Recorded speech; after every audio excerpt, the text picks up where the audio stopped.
Hey guys, magpakulo ng isang tasa na tubig. Lagyan ng 2 cloves.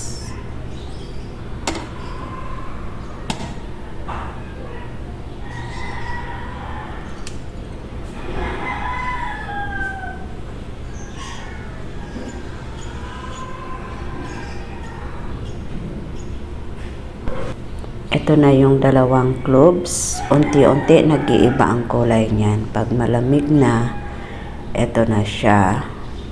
Ito na ang kulay ng pinakulo nating cloves. At isinalin ko na sa empty bottle spray. Ito na yung gagamitin natin pang spray sa buhok.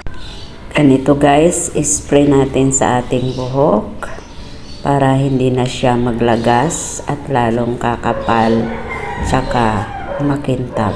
Magandang maganda na ang buhok.